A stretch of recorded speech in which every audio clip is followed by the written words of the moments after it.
somebody sent me, and it was a good friend of mine, a link. I think it was on Facebook Messenger, and it said, "Hey man, I found you on this video, and check it out. That's crazy. Is that really you?" And it's a video, and you're interested. Like, what video? Oh my god, what happened there? You're really intrigued.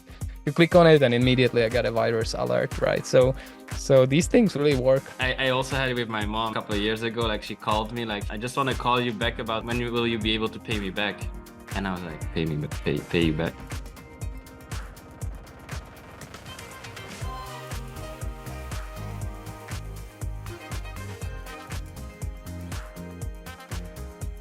Hello everyone and welcome to another Innovatology podcast. Innovatology is a space where we decode latest tech and innovation for you, for wider public, because we find out that there is a gap on the market and not a lot of people know about what is going on, especially since the boost of the artificial intelligence. So if you are interested in the latest tech and innovations, then subscribe to Innovatology because we have a lot for you in stake.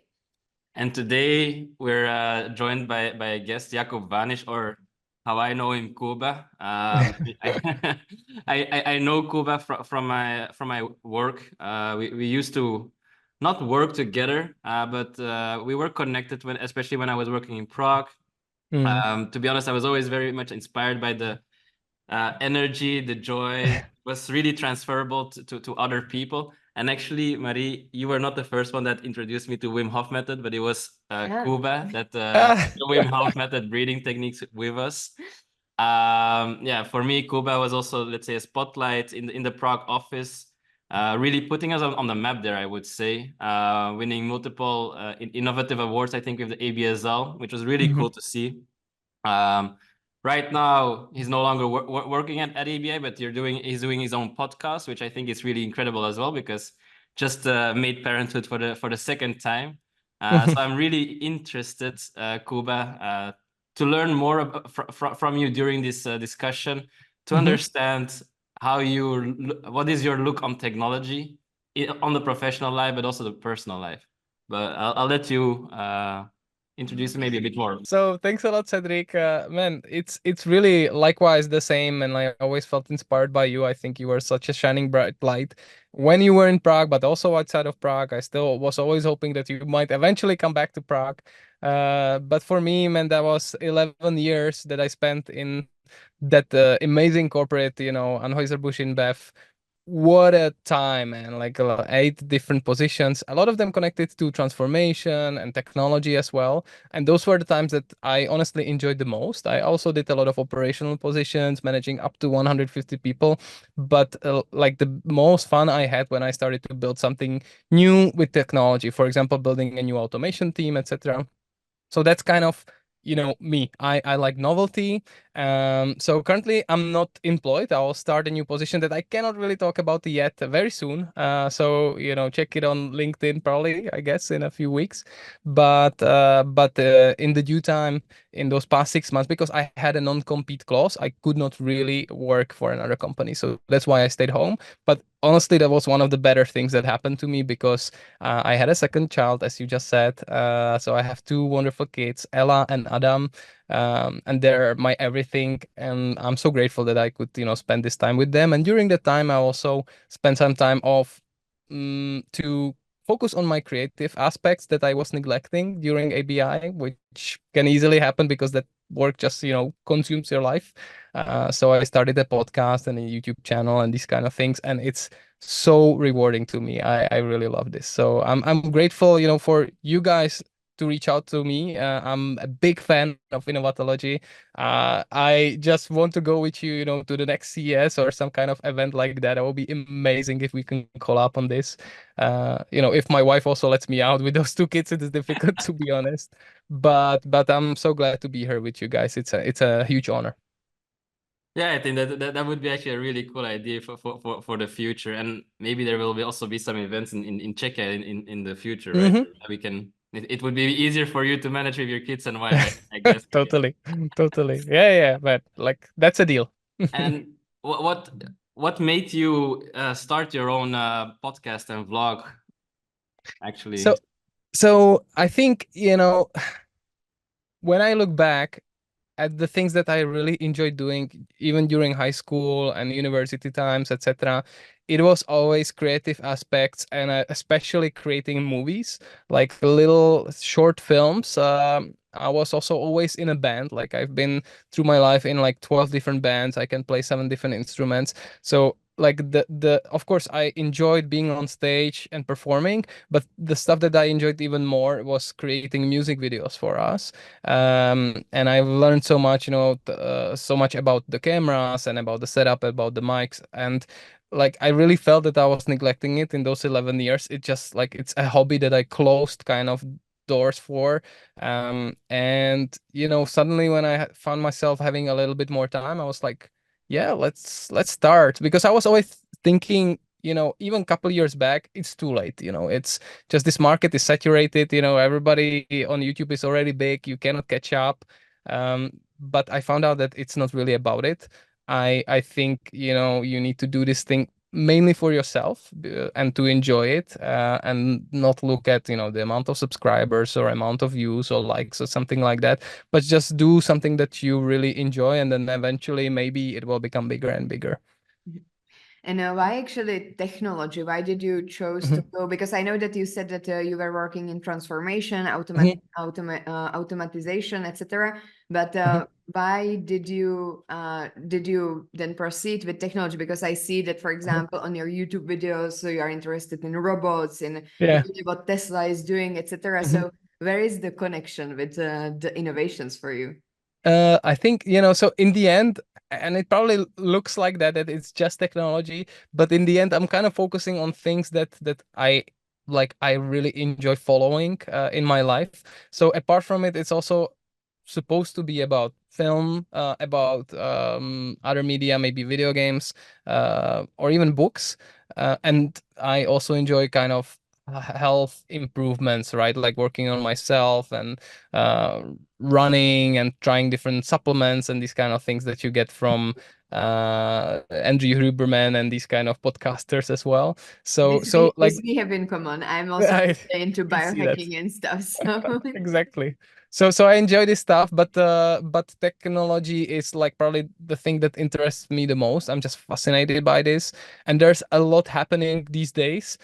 So you can really cover a big ground, just by following the news and shining the light of your own opinion on it for your audience. So it was just kind of natural, because that's something that I would love to talk to my friends about when we get to a pub together, right? So Uh, like, so that's why. I think that's like also for me, like the dream to go out, have a drink, and have a talk about this kind of topics. And I think for me, that's also one of the reasons that we do innovatology, so that we find people that are like-minded, Mm-hmm. like in other communities, at least for myself, that I had in the past. We don't always go into that detail, or it's more like reminiscing about student life and other topics, which I mean they're fun, but they're not what inspires me right now. Mm-hmm. What I do remember though, Kuba, is like, okay, you might have neglected like the video editing skills for the past 11 years, but I still remember your video riding your skateboard through the office in Prague. That was really, really cool. I don't remember what it was for again, but I think it was like to introduce something of Yeah. the team, and it was really well done. Like it was super young, hip, and like for me it was the embodiment of like how I also remembered like the Prague office.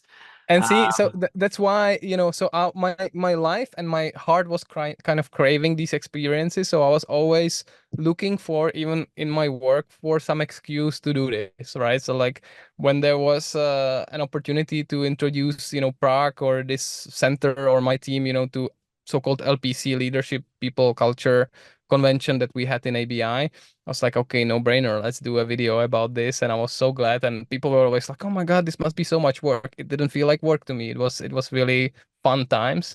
But again, I did maybe one video a year or something like that. And that was definitely not enough for my taste. that I can imagine. And technology wise, like I was reading actually something very interesting that I discussed with Maria as well yesterday, where they were like asking, is Copilot, like Gen AI, like ChatGPT, Gen AI kind of technology going to replace IT jobs in the next 5 years. I don't truly believe in complete replacement, but I was wondering to pick your brain a bit, like what do you indeed see as like the technologies that will disrupt and change the landscape of professional jobs? Honestly, I think, what OpenAI is onto is just gonna get so much better so fast that maybe we're not really ready for this. It doesn't look like that, because even so they just had an event a week ago to introduce GPT 4.0 for Omni, and that's a cool step up, but it's not GPT-5 yet. But it just sounds much more natural. You can talk to it directly, and it's super fast responding. That's really really cool. It can view your screen, or you can even give it access to your camera, so it can kind of assess what you're doing. You can show it the homework of your kids, and it will solve it for them, or guide them, tutor them through the solution. So right now it doesn't look all that impressive, but I think we'll just be caught off guard very soon. And it's weird that these two guys that were there for how do they call it, there was this guy Ilya, another guy named Jake, and they had this one term, basically like I think alignment. So they were responsible for the final alignment with the AGI when we finally reach artificial general intelligence. They were responsible to dedicate 20% of all the funds that go into OpenAI to have a super alignment, so this AI basically doesn't go rogue and doesn't kill us like in Terminator or in Matrix or something like that. And suddenly, these two guys are out. For Ilya, like he was not Yeah, that's visible true. for 40, what was it, man? Like almost a full year or something like that. So he was not on. Suddenly there was one picture of him, hugging with the other guys, and they just announced that he's leaving. Sounds like he left himself. I don't know. And the other guy just posted on Twitter or X, I resigned. So they are both gone. So there's no alignment anymore. They don't have any plan to, I don't know, hire anybody else on these positions, or I don't know how much they're gonna spend. So it just looks like the race is on, and they just want to get there as soon as possible, because they see the competition from Gemini, from Google, etc. So they just want to get there first. And I guess they are not really looking into the risks that much. So right now it looks like, fun and games, but we might just wake up not too far from now. I don't know, year and a half, 2 years from now, and we'll just realize, oh my God, this is much smarter than we are. And what that world looks like, I have no idea. Yeah, it's currently really interesting, especially when you are hearing, for example, interviews with Elon Musk or the big players, the head of the big player companies. They are already like disclosing something that it's in a pipeline, because they can actually see what they have crystal ball currently, because the technology every time is changing the history. Like when you look, for example, in the past, it was, for example, we were just using horses. Then the car were introduced. We could start to have a globalization with the airplane. Then the internet began. We started to be the consumers of the technology. But now with the AI, we are starting to be actually in the position of the contributors, with the help of all of the knowledge of our human history. So it's really interesting how there are really small leaks about, for example, how the election in the future will look like. Because I, for example, saw a bit of snapshot where Elon Musk was asked by one of the paparazzi, like, who will you vote in the US election? And he started to laugh, and he said, like, who do you think that will win the elections in 2032? Which model of AI? So I think that there is a lot in pipeline that we don't see, but these heads of the big companies, they have the crystal ball, and it's really interesting what we are part of currently.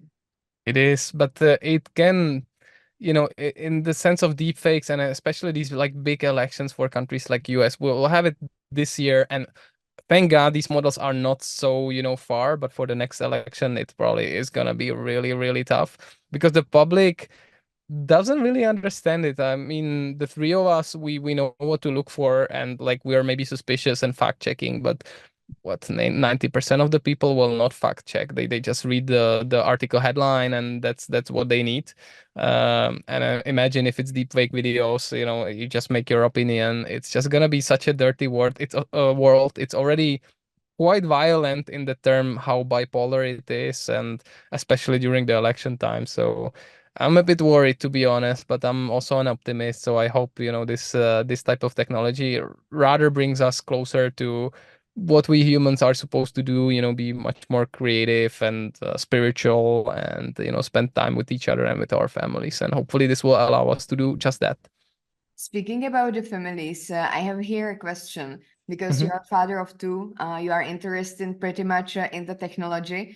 And when you see actually, yeah, you have your podcast, so of course you are interested in technology, and we are here in this show currently. But how do you protect yourself on the daily basis? Because the internet is quite wild, and Yeah. also like when it comes to the kids, they can be for example, exposed to the different, let's say, cameras, etc. So can you maybe tell also to our audience and us about what are the different practices that you introduce into your life that you maybe see that other parents are not introducing, or even for your own life, doesn't need to be only for the Mhm. children?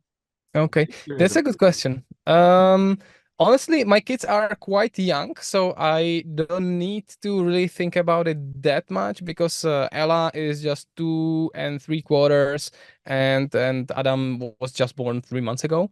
But there is definitely an aspect of this where I just don't post about them or their pictures online or anything like that. My wife does not do that, and sometimes you have this fight in the family where one of the grandmas or grandmas in this case, for example, uploads it on her Instagram. I don't know why she even has an Instagram, but okay, that's amazing. Well, I'm a it's big fan. incredible that she has that. Like my Yeah, grandma man. doesn't even know how to work with a smartphone. Well, it's cool that she can do that, but it's you have these kind of WhatsApp groups, with your family. Sometimes you post pictures of the kids, and suddenly, it's out there on the internet, while me and my wife would never do that to our kids. So then you have these unnecessary fights where like it's something kind of conflict that you don't want to have, with your family, but you have to do that. You have to pick up your phone and call your grandmother and tell her, "Hey, grandma, this is too much. Please delete it. We don't want to expose our kids like that because of this and that, right?" For example, somebody can, I don't know, in the future take these pictures and create an AI based on this or whatever, some deep fake, or use it against Ella or against Adam. So this is the way that we protect them. One side, the other side is, of course, my daughter likes to watch YouTube videos, etc. So I try not to expose her to that much. So maximum like 1 hour in a day. So maybe 3 times 20 minutes throughout the day or something like that. And she specifically has my first iPad mini that was released like 12 years ago or something like that. It cannot do almost anything, so you can easily kind of lock it just to those few videos that she can easily watch. So So yeah, that's give your kids Nokia and exactly, yeah, exactly, just the snake and play with snake, and yes. that's it. But That was but I amazing. don't know how it's gonna be. This will be evolving fast, right? Like, so she will be different in a year from now. When she goes to school, it's gonna be different. I got my first cell phone when I was like 12 or something like that, and my first smartphone only when I was already working and on a university, right? So this is, mm, yeah, I don't know. It's probably way faster these days. I guess maybe first things that she will have is a smartwatch or something like that. So we can call her, she can reach us, and we will know where she is. Maybe something like that. No, yeah, I think these things they will indeed tend to evolve super fast, right? And I think that's why it's also super important for you, for us, to simplify the message of technology so that we can use it in the right way and that we don't get abused by it. I mean, with the deepfake and the elections, even though it's not that far yet, like we recently also posted like a video, I think, where Mona Lisa was like speaking, and Yeah, it's scarily impressive, like, that rapping okay, video that you sent, right? yeah, so Yeah. it's scary, but it's very impressive at the same time. And I think here it's really important for us and with other like-minded people to get that message across. Like, look, there are really good stuff that we can do with it, but there's also the risks or some considerations to take into account to use it in the way that it is bringing a positive impact in our lives, doesn't negatively impact others.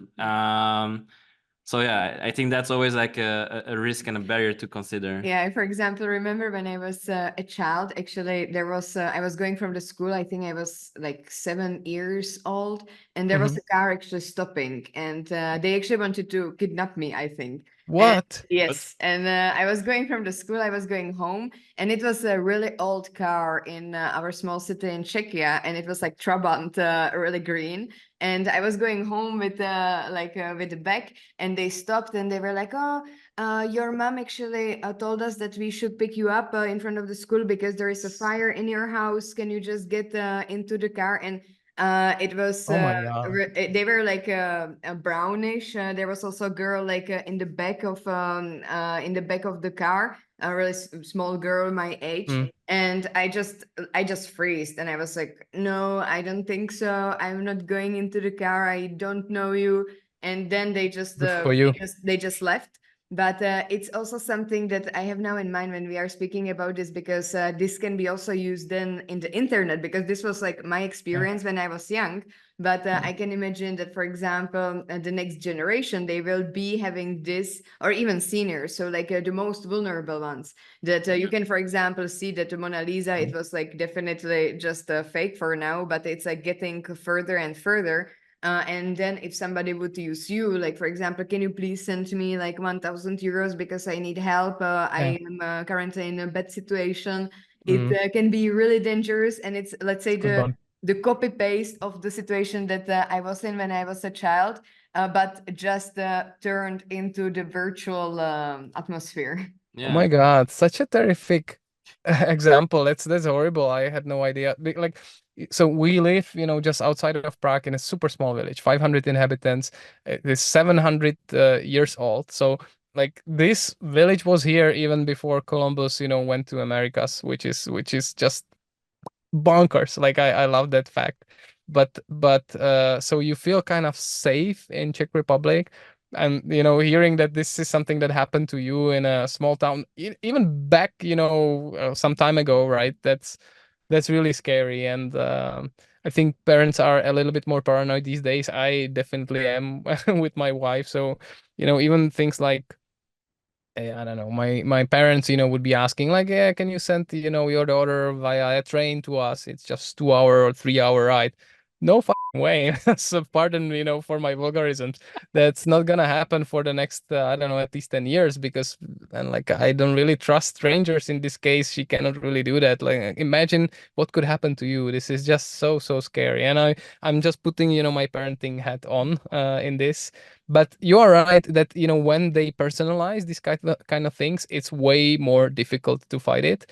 Like I think one time that I got like a virus on my phone was when somebody sent me, and it was a good friend of mine, a link. I think it was on Facebook Messenger or something like that, like 5 years ago, and it said, "Hey man, I found you on this video and check it out. That's crazy. Is that really you?"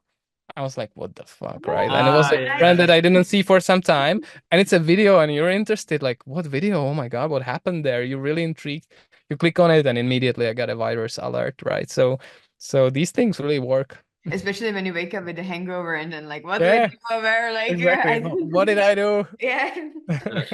I also had it with my mom. I think a couple of years ago, like she called me like, "Hey, how are you? I just want to call you back about like when will you be able to pay me back?" And I was like, "Pay me back, pay you back." What? Like first of all, I would never ask for money, even if I would be in a difficult position, because like I will always figure things out. And then I Pay me feel like, back. oh no. Yeah. And I mean, luckily they went to the police and they were able, I think, to figure things out. But these things are really out there. But let's also look at the positives of technology, and maybe keep it on the parenting, or let's say the more adult parts of life. Are there any things like technology or also just innovation, like with supplements, that help you through your journey as a parent, or just like keeping your energy through the day and be who you are. Technology wise, man, I'm just thinking for sure, like all of these, how do you call it? The baby monitors, that's a big help, man, because like you can see in total darkness, any movement, anything. So like you can really just be, fine that everything is going on well, and that's just a simple thing that has always been there for quite some time. We just bought this thing called Rocket, which is like a little rocket that you attach to the baby carriage and to the stroller, and the baby, it basically shakes him, and this is the case with Adam. Like Adam constantly needs movement. Like I just have him like this, and I walk around my house for like 10 kilometers a day, because he just, like, when you stop, you just stand or sit down, he starts to cry. So this thing Rocket, for example, help us quite a bit. And honestly, this GPT-4o seems to be like a nice thing. I've seen online somebody saying an opinion that you could potentially, if it has kind of live view of the camera, and it can immediately spot that something is off, you can just put the camera into the room and say, hey, watch the kids and tell me when they do something stupid. And that would be actually a good use case for me. To have like the babysitter, virtual Yeah. babysitter. That Yeah. can be really... You know how much they are these days, these babysitters, and you need to trust them. You need to do the whole interview process. I think GPT-4o can do the job just fine, maybe.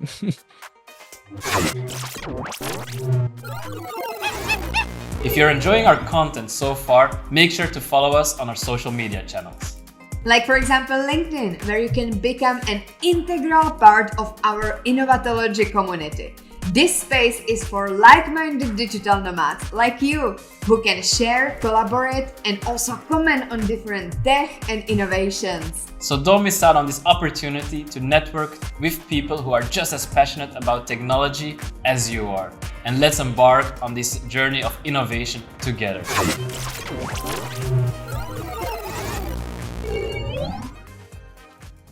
Definitely.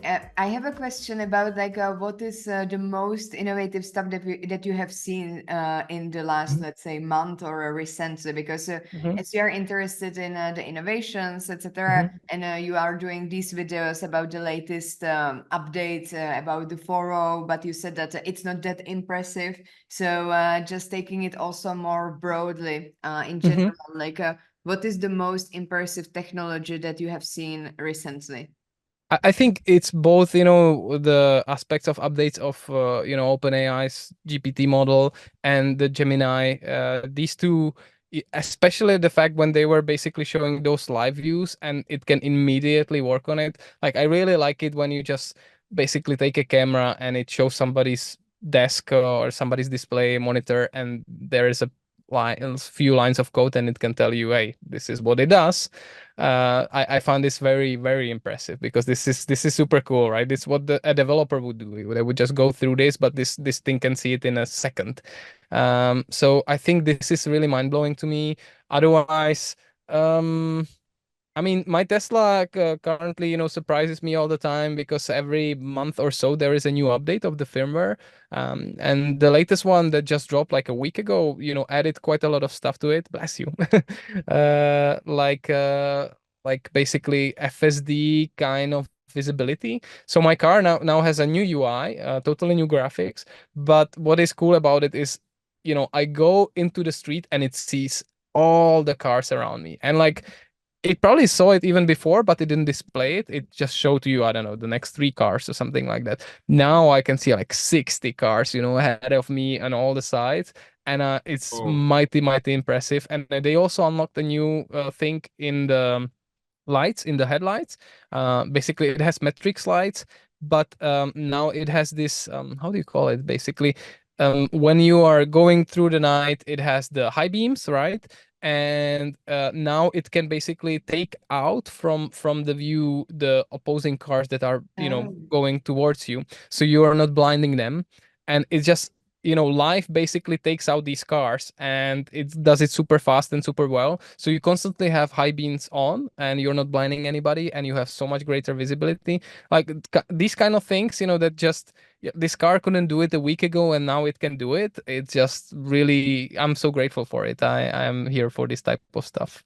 Man, that's really impressive. Like I'm already happy with my new Volvo. I have like the 360 camera when you do like parking, because like our garage is really narrow, and with Yeah. the previous car, like you had like the toot toot toot, but I think I still bumped into things from time to time. Like in the 360 camera, you even though it's very sensitive from time to time as well, that I think like, look, I have a bit more margin than the camera thinks I have, but it's still super helpful. Oh yeah. But then like with Tesla, they're maybe even miles ahead. Um, But like it wasn't like that, and that's the thing about this, that like every month they just release a new update, and like it significantly improves what this car used to be and it is now. So for example, I don't know, a month ago they added chimes about speed limits and speed cameras. Like so when there is a speed camera, it just chimes, it says "Bing," and like a big display like, okay, slow down, great, that's amazing. I will not get fined anymore. That's really good. And like I don't know, half year ago they added chime for when you're on the red lights. When there is a green light, it also chimes really nicely, just dong, like nice sound. But like sometimes you're just there, waiting for the green light to come. There are some cars ahead of you, and I don't know, maybe yeah, you're not supposed to read anything on your phone, but maybe you're not in the moment or anything like that. And it just reminds you, okay, there's green, just go. Like these tiny little things, they have a big effect on the quality of my life, so I like it a lot. Yeah, you are like, why? How could I live without this? Like, this is Exactly. so helpful. Like, this is like the user experience. Like, someone did really good customer development of the product behind it. Totally. and Yeah, that's so good, that's so and good. it's really cool that you don't need to buy a new car to get that Yeah, feature. Like because like with iPhones or like with any kind of phone, usually when you want to upgrade, you need to buy the new phone to really leverage it. With a car, I think it would be a bit less less feasible, because that's more yeah, capital intensive. yeah. But okay. But speaking about the transportation, because you shared together about the car, I don't have a car myself, but I have electric bike, and I have to say that I'm Oh. so unhappy. There is still so much work to be done, because I believe that the transportation is also in like greener cities, sustainable, etc. That we should also look at more into the e-bikes and bikes in general. And I Totally. have to say that there is a lot of development done in the cars, that I feel that the bikes are really underestimated, because True. I wanted to buy and I bought a new bike. E-bike. It's, let's say, the Ferrari among the electric bikes. It was last year. I don't know if there is something new this year, but let's say that the battery is lasting only like 50 kilometers. So like Oh, you don't go really far away with it. yeah, It's also really limited in terms of the life. So you can actually charge it maximum to the 80% if you want to prolong yeah. the life of the battery.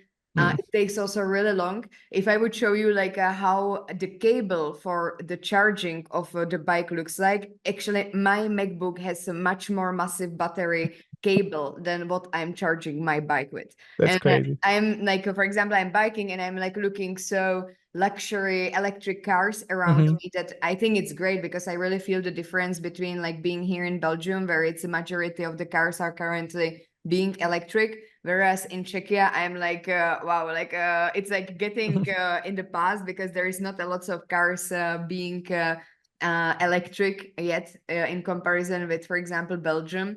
But I'm like, wow, like why they just don't some of the automobile industries, why they also don't invest a bit into the bike, because it can also more.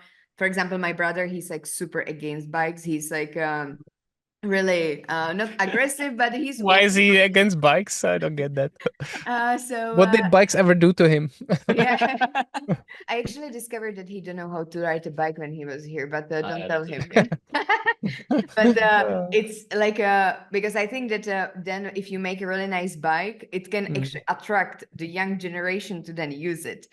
So it's also about to do maybe some customer development in this aspect that can help also to have the more sustainable cultures and more green cities in this Yeah. sense. Yeah, I think the company still didn't see like a massive appeal, to this, and that's a pity, because I could imagine if somebody like Apple, Tesla, Samsung, jumped on this, they could make it a mass appeal, kind of product, and suddenly the innovation would be through the roof. So yeah, it's usually rather smaller companies that are trying to do a bit of innovation. They don't have the capital to really do that. Though my father just bought an e-bike and like I tested it out. It was really, really cool, but it was very expensive. Like, man, it's almost like a car these days. That's impressive. It has way bigger battery though, like 140 kilometers or something like that. They claim. I don't know if you can really go so far with this, and he's very happy with it. But yeah, I also saw the cable. It was not too impressive. It's a pity. They could really learn a lot from the cars these days. And without Tesla, I don't think that we will have so many EVs or so many manufacturers going for that EV route and implementing newer and newer stuff. So at least for that, we need to applaud them, even though many people online, like to hate on Elon Musk. I think, this and SpaceX and the Neuralink are things that we should be really happy for. No, yeah. I think your bike, it was actually also described as like 120K, but when you start using it, different settings, and that reduces like the I see. battery range. So I think there's still opportunities there. With the cars as well, I still feel there's still like this next step up in range of the electric vehicle, because like I use it now to drive to Bremen, and then you need to stop like 2 times, maybe once or twice. Like Yeah. pause like 30 minutes, and it's not ideal when you compare it with like a gasoline car. So I think there's still like this step up that can be done. And then I'm also very curious about like the recyclability of the batteries of the EVs, because like with old cars, the value of a car doesn't necessarily, not all cars degrade in value as they grow older, whereas with EVs, Yeah. I think there's still like this unsolved puzzle. How do you retain the value of the car if the battery, because like batteries will degrade. So Yeah. that's, I The think, still a battery is puzzle. like, so for example, in Tesla, battery is like what, almost 40% of the price or something like that. It's like what, $20,000, I guess. So yeah, they don't degrade that much. At least I, in my 3 years using this car, didn't see almost any, like degradation, maybe like 2% or something like that, which is amazing. Like really, it still has the same range. Sometimes it feels even that it can go further than that. Like it is like it's supposed to do 600 kilometers. I can do 500, and that's actually quite decent. Yeah, But that's a yeah, good. that's not too bad. But honestly, what I've heard, at least about those batteries, is that they are fully recyclable. Like really, all of the parts of the battery can be recycled. But yeah, you just need to bring it back because all the lithium and everything that they have in it, they can put back together and use it again. But it's true that the value of the car goes down, especially for something like Tesla, because they have such an aggressive pricing strategy that, when I was buying this car, it was what, maybe 30-40% more expensive. They were not that many of them. Now they are manufacturing millions, probably for cheaper, and they also offer it for cheaper. I'm grateful because a lot of my friends and other people can have it now, but that also means that the value of my car goes down. But that's okay, man. That's life. Yeah. Mm. And actually, about Tesla and Elon Musk, like we saw him last year at VivaTech, where we were gonna go. Ah, you did? Yeah, he was there giving like not a keynote, but like he was getting interviewed. And before we went, I think we had like this similar opinion, like product wise, love what he did, and I think he's been a true enabler for himself as well as for other industries. But he's also a bit of, like we thought, like he's also a bit of a douchebag. Like Totally, man. yeah, like using technology for, let's say, the evil.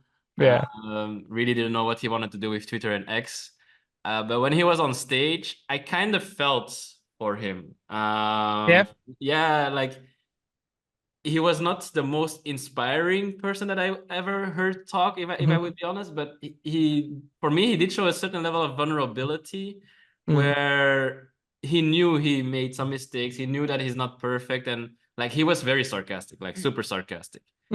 And I think because of that sarcasm, if you take it out of context, and especially like how media is, it puts a really different picture than I think who he might be in real life. Like having heard him, he sounded quite okay. I still don't like what he did with Twitter and X, but I do love what he does with other things like SpaceX. Yeah. Yeah, man, I don't. that's a pity, man. Like really, this is a project that drained so much of his energy and capital, into something that I don't know if it brings him joy. Likely not. I don't know if you've read the Walter Isaacson's book, about Elon Musk. It is actually quite revealing.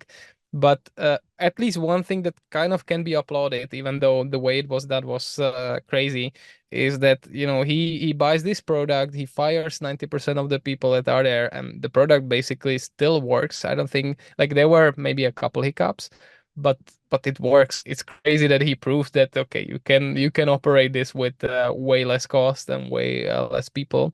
So yeah, I guess kudos to that. But it's true that I guess that's the ego or something like that that goes to him, that with time, over time, he becomes more and more of a douchebag, and it's a pity because I was always defending him, and now he's making it very difficult to Yeah, defend he's him, to be making it honest. very difficult. At the beginning, I'm a super big defender as well, but then man, like sometimes it's like it's a bit too Yeah. much.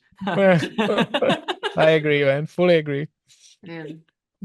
I don't want to defend him, but on the other hand, like we can also see it with our own podcast, our own ventures, etc. Like how long it takes to actually develop True. something new from it. Yeah. And I think that for the X and Twitter, or like everybody calls it still Twitter, like it Yeah. didn't change yet.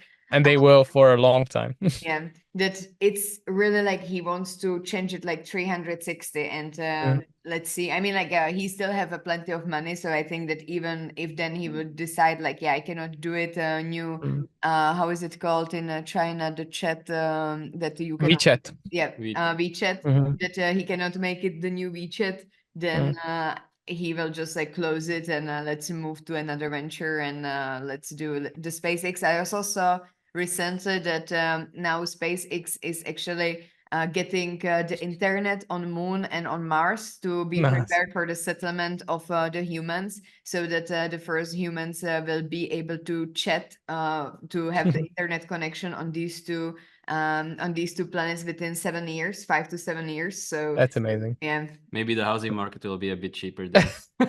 For sure. for Yeah, young the housing market, people. that's ridiculous. But it's true. Like I think these aspects and that grander mission can really be applauded. Like what he does with SpaceX, I really hope he succeeds.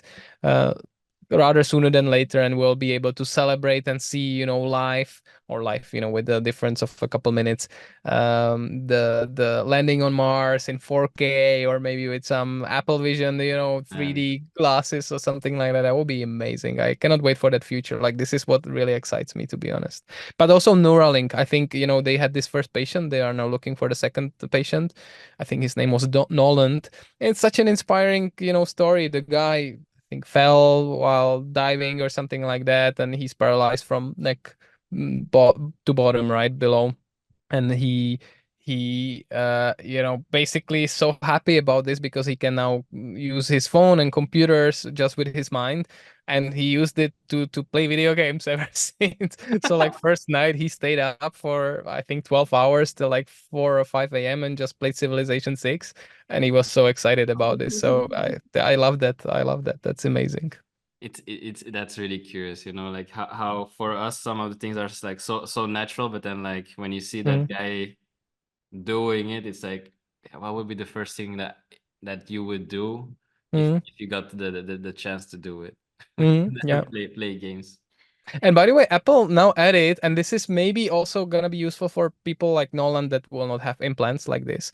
But and I'm kind of stepping away from it because the next phase of this is they will have another chip that they will put into spine, and then they should be able to kind of reconnect the lost connections, and then potentially give people back their way of kind of controlling their limbs, which would be amazing. But Wow. Apple has recently released a new update, I think, for iOS 17.5, and it has accessibility features that were not there before, so you can use your phone and iPad with your eyes only. And I think they are taking the technology basically from Apple Vision Pro, where yeah, you're not really using your fingers, but you're looking at the different icons. And this is the same. Like you can now, with the new update, use your phone just by looking at icons, and it will know where you're looking. And that's really cool. That just from, I don't know, 1 meter away, it can recognize what exactly you're looking at. And Yeah. maybe I'm not sure if I want to have it, because sometimes, like, when you are, for example, upset at your partner, like, I'm not sure if I want that the Apple will do what actually my eyes are doing at that exact time. Of course, like a healthy upset, nothing. Yeah. But I'm not sure if I want that my phone will do exactly what my eyes are doing. Like murdered by Apple. I think they already know where your eyes are looking. That now they just give you the control over it as well. But Just you know how it is deactivate with them. access to all devices for your husband. Activate it. So if all Apple right. is hearing this, please don't allow this kind of Feature. intervention. Tim Cook, if you're listening, please do this. How do you like the new iPads, by the way? I saw it, but I also heard that it's quite expensive. It's like 3,000 euros, I think, for the Whoa. iPad. But Oh, wow. it's they are like discussing that it's the new laptop, that it's Mhm. maybe the future. But I am also skeptical about it, because this was also about the Apple Vision Pro, that it's Yeah. the new VR. We were even considering it to buy it instead of Quest, and now I see everywhere really big hate. So I'm like, I have my iPad, which was not that expensive as 3,000 euros, but it really serves all of the purposes that the iPad should. So Yeah. I'm like, I will wait a bit, to see what people. I mean, you have the Apple Vision Pro, no? No, man, you cannot buy it here in Europe, but they will We can't buy eventually. it? The rumor is that they will launch it as of WWDC, which is beginning, I think, 6th or something like that of June. So there they should be announcing basically new updates on iOS and iPadOS and macOS. So for iPadOS, they expect basically to bring it closer to macOS, or maybe give like native macOS, to iPad, which will make this iPad much more powerful and much more useful for like creative people. So yeah, I'm looking forward to that. And apparently they should also announce that they will start selling, Vision Pro outside of US, because apparently they needed to slash the production by 50% because there's just not enough demand. And I don't blame it, right? Because there are not that many use cases. You can basically just watch videos on it right now. And it's very, very expensive. So Yeah. I guess, a couple of years down the road, in the like iteration number 3 or 4, it will become a big thing when it's lower price. But right now it's really just for the tech geeks. Yeah, because the price point of the Apple Vision Pro is really insane. But Yeah. I was at Hannover Messe as well, and they weren't using like the Apple Vision Pro, but like other VR AR headset.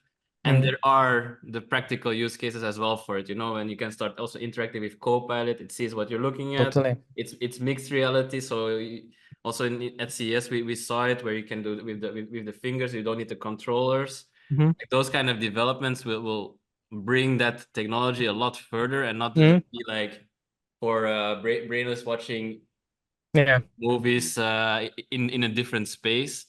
But like from my perspective, I think Apple misjudged the price point that they put their device at. totally. Like Yeah, man, 3,500 is already a lot, but then you add the tax, the VAT and all of these kind of things, man. Like here, you can probably get it for like 5,000, and it's just Oh my God. such a ridiculous price. Yeah. And like the problem is that even the developers are kind of not there for some reason. Apps like Netflix are not there. YouTube, I think, is not there. No, there is no Such a missed opportunity. infrastructure.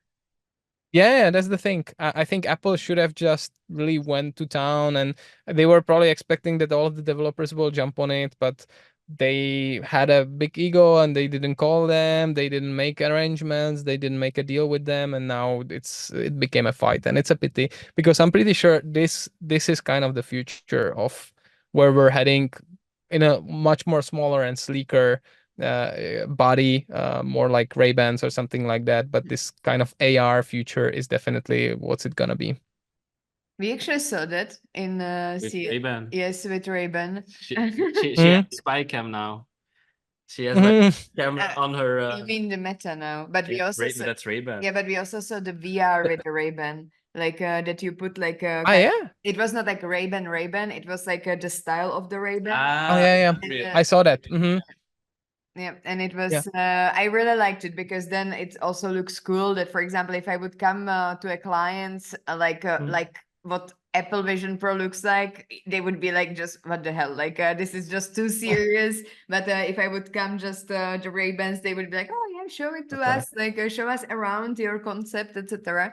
So I totally believe also in this sense, but the infrastructure is not there, but it's beginning. I would say it's also like people are again afraid of unknown. People don't know how to get there, how to navigate the environment, and it's just like step by step.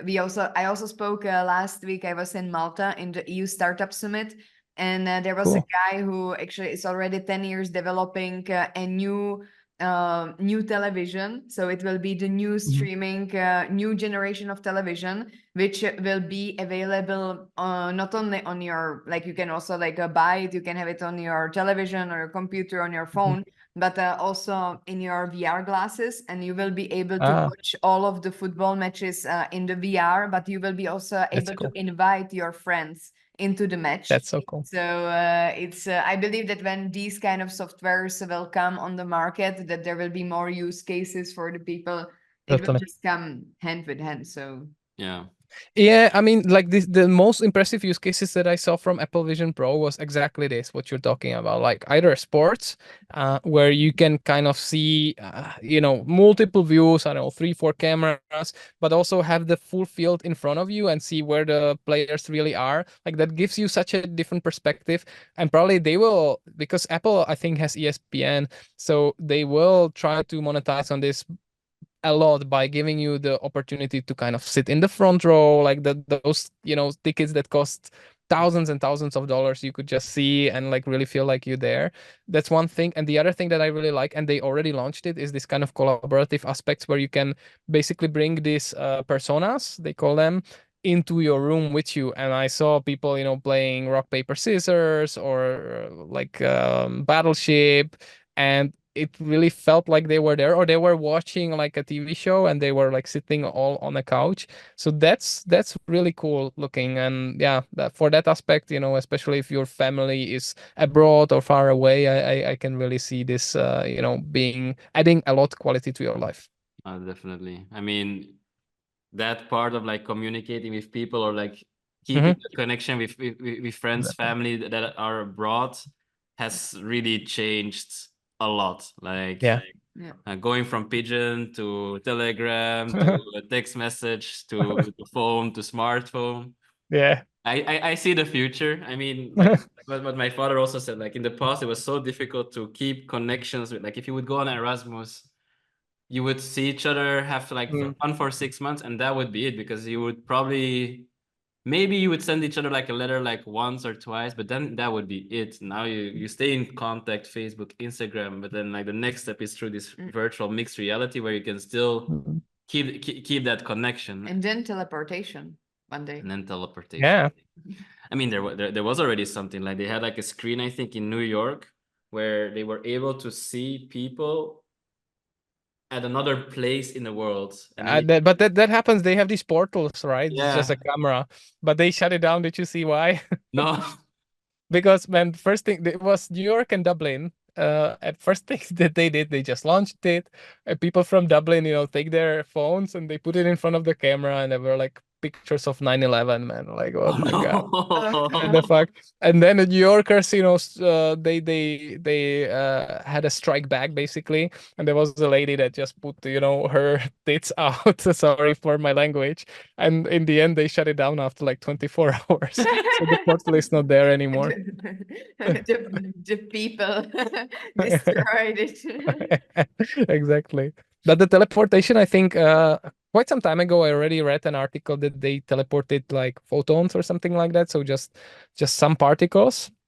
But I don't know if I would let myself to be teleported. You need to reconstruct your body. What if something is somewhere else? What if something is missing?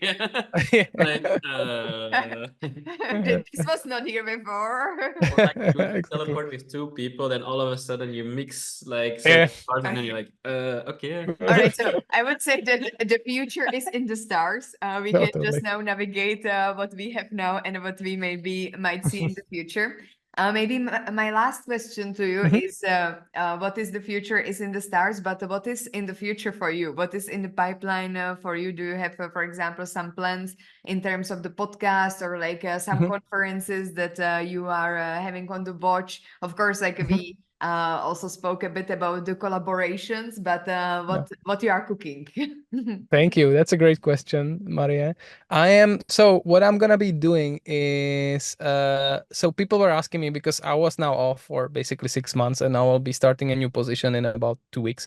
So people were asking like, are you still gonna do this? For sure, I'm still gonna do this. I'm still gonna continue what I started. I really realized that I missed this in my life and I don't want to abandon it now.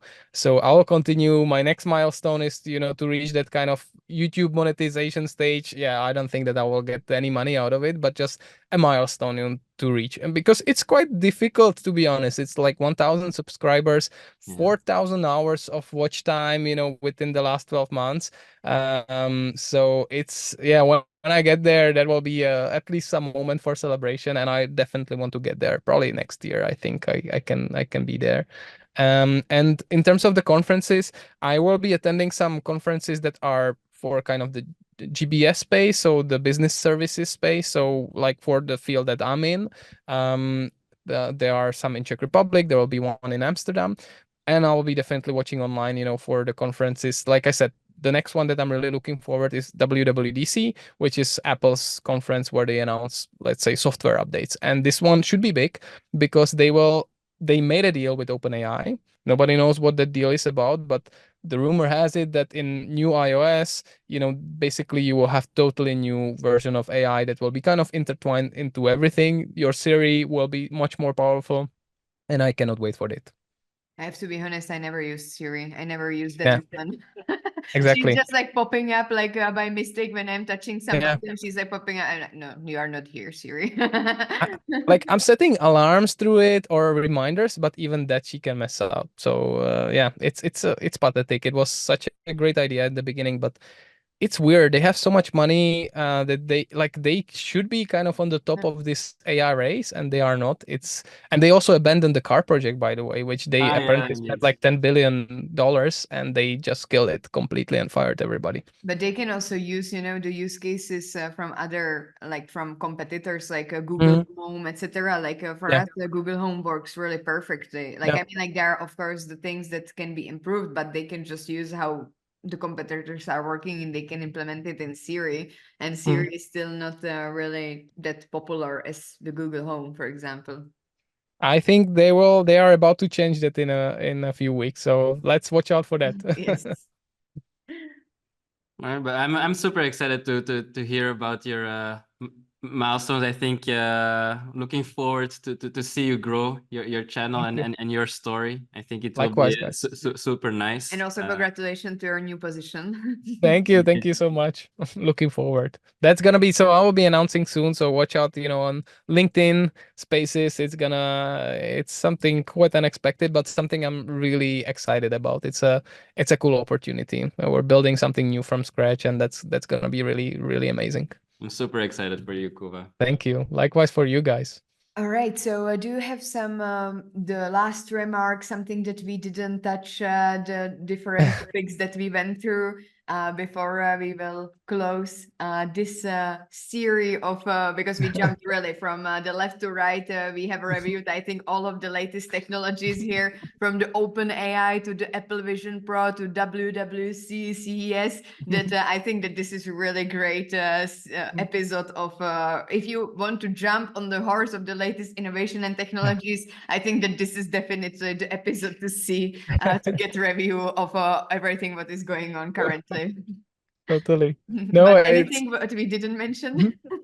No, I would just say, because this last 6 months when I was basically home with my family and I had the second kid, coming into our house, gave me quite a lot of perspective. So I would say, really, I mean, we are kind of in this rat race, all of us together in for the next promotion, and I mean, I would say even when we're looking at the technology and what's happening in the world, just try to take out some time to focus on what really matters. That time flies, especially with the kids and with your family.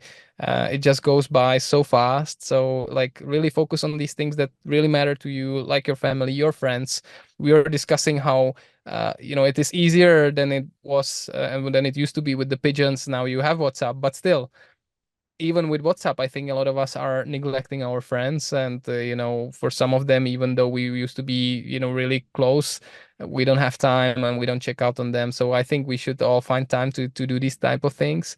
And like me, for example, I reconnected with this hobby and passion of mine of creating, videos, etc. And it really changed my life for better. So if there was something like this in the past and you're just thinking, there's no time, that part of me already died, or maybe when I retire I can go back to it, don't. Just start, and you see that you will be right back where you left off, and you will be so much better and so much happier. So I would just recommend it to people.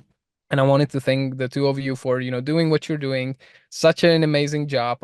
Like the cadence of videos that you're putting and the articles is just incredible. It's really inspiring for me as a person that doesn't really work. So like I really applaud you, and I wish you all the best, and hopefully that audience grows exponentially, because you totally deserve it. Thanks, Kuba. Thank you so much, Kuba. Very good closing remarks. Yes, I also think so. Like, watch your family, be with your family, and also leverage the tools that are out there, the technology, the innovations, because they are here for us. They are here to actually help us with our professional and personal life, to actually make it more effective and to smooth everything, and to maybe not be just the consumers, but then the contributors of the digital age. So thank you so much, and So well said. see you again in another event or in another podcast. Cannot wait. Thank you so much. Have a great day, everybody.